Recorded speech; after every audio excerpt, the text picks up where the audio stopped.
అదే RTV app వార్తల్ని క్షణాల్లో చదివే అవకాశం ఉంటుంది. ఒక న్యూస్ పేపర్, ఒక టెలివిజన్ ఛానల్ మీ చేతుల్లో ఎప్పుడూ ఉంటాయి. 15 రోజులకి ఇదంతా ఎలక్షన్ ముందరనే జరగాల. అది కూడా అంతా కూడా రాష్ట్ర ప్రజలు కూడా చూసే విధంగా లైవ్లో పెట్టుకోమను. మాకు అదేదో మెడిసిన్ కానీ ఏదైనా ఎక్కించి వాళ్ళని ప్రశ్నలు అడగమను.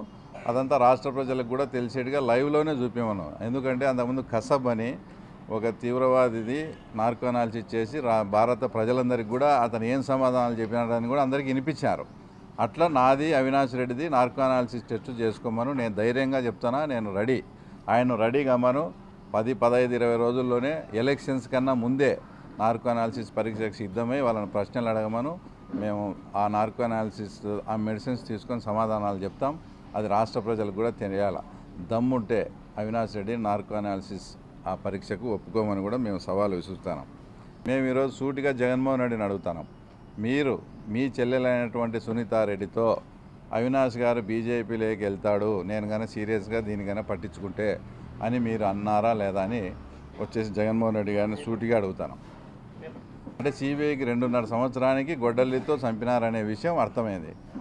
కానీ జగన్మోహన్ రెడ్డి హైదరాబాద్లో ఉండే జగన్మోహన్ రెడ్డి పులివెందులకు వచ్చి ఆ రోజు సాయంత్రమే గొడ్డలితో చంపినారు మల్టిపుల్ పీపుల్ అని చెప్పాడు. జగన్మోహన్ రెడ్డికి అదే రోజు సాయంత్రానికే గొడ్డలితో చంపినారని ఎలా తెలిసింది? మాకుండే సమాచారం బట్టి వివేకానంద రెడ్డిని చంపేటప్పుడు కూడా అక్కడి నుంచి వీడియో కూడా తీసి అవినాష్ రెడ్డికి కావచ్చు, ఇంకా జగన్ వాళ్ళ ఇంట్లో వాళ్ళకి కావచ్చు, అవి వీడియో కూడా చూపిస్తా కూడా చంపినారు అనే విషయం మాకుండే సమాచారం ప్రకారం తెలుసు. కాబట్టి అంత స్పష్టంగా గొడ్డలితో నరికినారని జగన్మోహన్ రెడ్డి చెప్పగలిగినాడు. తర్వాత ఇంకో విషయం ఏంటంటే ఆ గొడ్డలి గురించే, గొడ్డలి కొనేదానికి దస్తగిరిని పంపించినాడు. ఈ పాయింట్ బాగా రాసుకోండి. ఇక్కడి నుంచి భాస్కర్ రెడ్డి వాళ్ళ ఇంట్లోంచి సునీల్ కుమార్ యాదవ్ ఫోన్పే చేశాడు.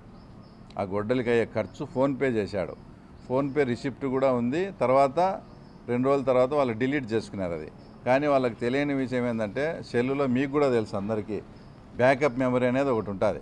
ఆ బ్యాకప్ మెమరీ నుంచి వీళ్ళు ఫోన్పే పంపించిన స్లిప్ కూడా బయటికి తీశారు సిబిఐ వాళ్ళు.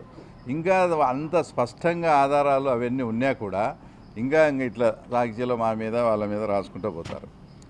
ప్రపంచంలో ఎవరికి ఈ విషయం తెలియకముందే జగన్మోహన్ రెడ్డికి తెలిసింది. మీటింగ్లు ఉంటే బయటికి పంపాను. సాక్షాత్ ఐఏఎస్ అజయ్ కల్లాం గారే ఆ రిపోర్టు కూడా ఇచ్చారు.